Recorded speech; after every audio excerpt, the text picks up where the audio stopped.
Сәлем, мен Гүлжайна және менің бұл қазақша блогым. Мен өзімнің үйімдегі өзімнің бөлмемдемін.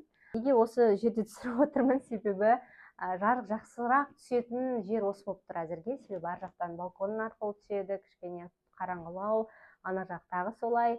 Сол себептен осы жер бір жарығырақ болғаннан кейін осы жерде отырмын. Бұны неге мен түсіріп айтып отырмын?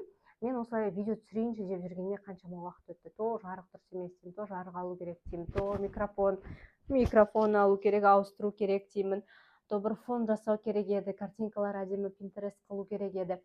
Сосын не айтам, бұл мүмкін қызық па, қызық емес па, өтпейтін шығар деген секілді ойлармен жүргеніме бір 2-3 ай болып қалыпты. Сондықтан ештеңе қарамай, қолымда бар нәрсе, жарық, терезе мына жерден, жарық осы жерге әдемі түседі, жарайды, осы жерде отырып түсіремін. Не туралы айтамын? Қазір мен көп не туралы ойланамын, не туралы не жасап жүрмін. Қазір мен өте көп классикалық әдебиет оқып жүрмін. Демек, давай классикалық әдебиет оқып жүрген кітаптарың туралы бір айтып шық деген секілді болды. Бұны айтудағы мақсатым, біз көбіне идеалды бір жағдайларды, идеалды бір нәрселерді күтеміз. Ананы алып алайын, сосын квартираға көшіп алайын, басқа квартира алып алайын, сосын мына жерге бір жарық орнатайын, сосын лампа алайын, сосын тағысын жасайын, сосын бірінші сценарийін жазып алайын, сосын деген секілді өзімізге өте көп белгілі бір уәделерді, бәлкім қалауларды қойып қоямыз. Оның барлығын мүмкін жасай алмауымыз мүмкін. Сондықтан да энергиямыз жан-жаққа шашап кетіп жатады.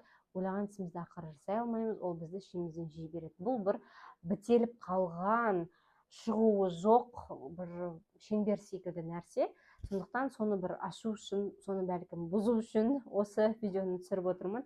Сіз де егер сондай ойда жүрген болсаңыз, бір нәрсені бастай алмай жүрсеңіз, идеалды емес деп ойлайтын болсаңыз, жай ғана бастап көріңіз. 2 минут болсын, 1 минут болсын, мүмкін жасап көріңіз, содан кейін ары қарай сіз түсіне бастайсыз деп ойлаймын. Бұл біріншіден өзіме айтылған сөз, және екіншіден сіздерді қолдау үшін де айтылған сөз. Маған жазылып қойыңыздар. Келесі кездескенше.